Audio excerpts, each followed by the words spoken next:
Bastet's been in planning since 2014. It's been a long road.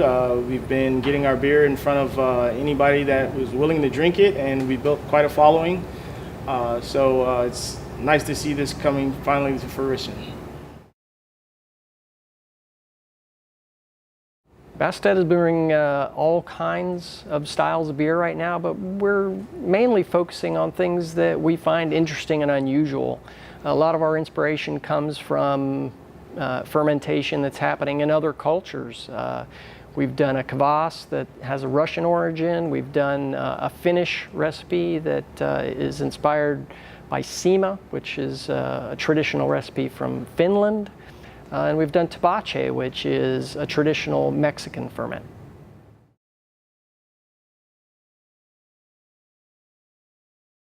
Craft beer became a passion for me when I was pretty young, when I discovered beer, really. My friends were drinking your standard case of beer that I had no interest in, and I was that weird guy that always had a six-pack of Guinness because I wasn't interested. I didn't like what everybody else was drinking.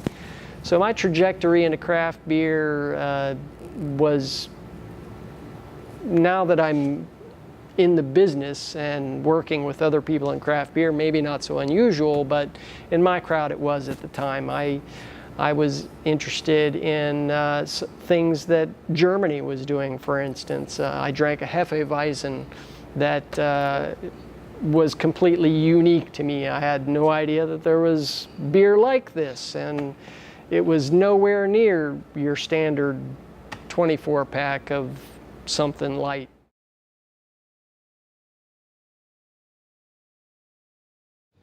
I didn't have a really good introduction into good beer, but you know, it took me bartending a party one time when I was just barely old enough to drink, and I tried Bitburger Pills. So my journey started in Germany, just like his. I had that Pilsner, and it was just like the big box Pilsners that I've had, but it was 10 times better. So that ignited a passion in me that got me started in trying new things from other cultures. I think what sets apart Bastet from our peers is our interest in what other cultures are brewing. We've always looked to what other people do for inspiration, whether it's a kvass from Russia, whether it's sima from Finland, whether it's tepache from New Mexico. We're looking for something out of the ordinary to give us inspiration. And those are the kind of things that we'd like to put in front of people, because most people have not even heard of that kind of stuff. So I think what sets us apart from other brewers is where our inspiration comes from.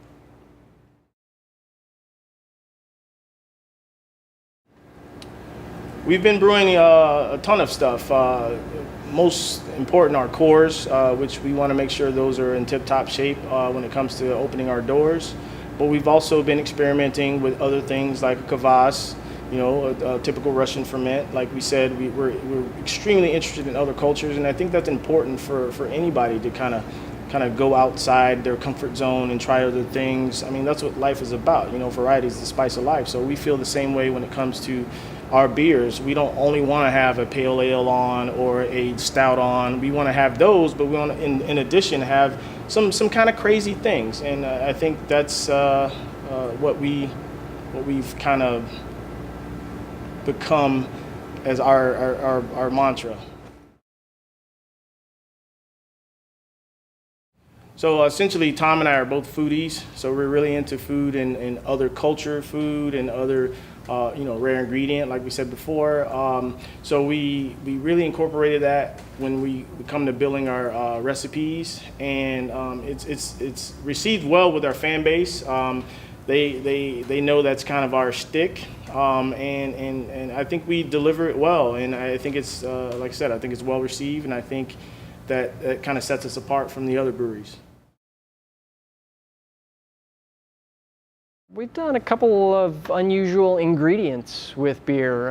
Again, flavor things that I haven't seen in other beers, that go shopping around looking for something unusual. What I found was a citron fruit called Buddha's hand. It looks like a big hand that's yellow in color. It's very lemony in aroma and flavor.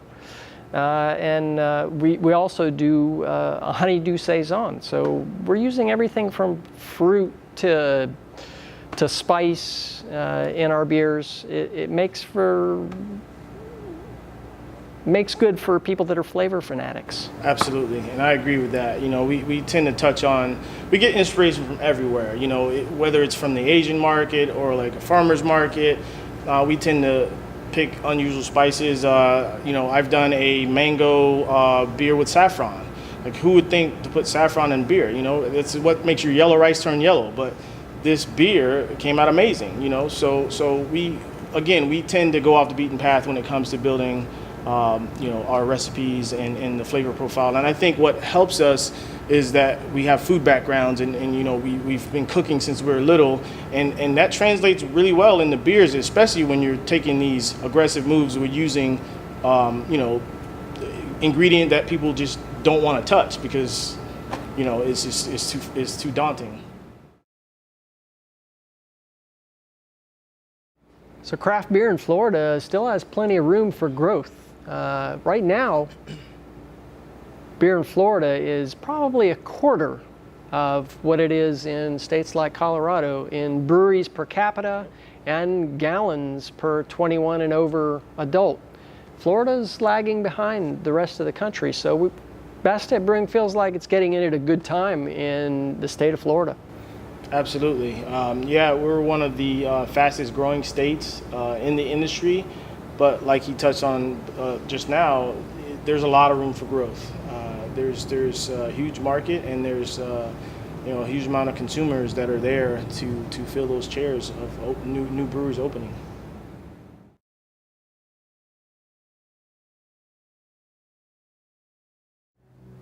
The location we're building our brewery at is going to be 6,000 square feet. We've got about 3,000 square feet of brew house and a tap room connected to that with a large outside beer garden, because let's face it, Florida's got great weather and everybody likes to drink a beer outside in the summer, right? So we'll have a nice beer garden outside where people can relax and have a beer.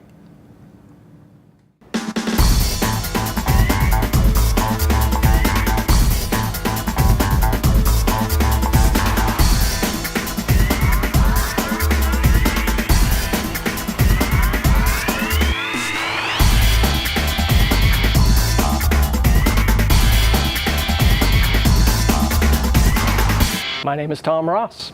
My name is Houston Lett, and we are co-founders of Bastet Brewing.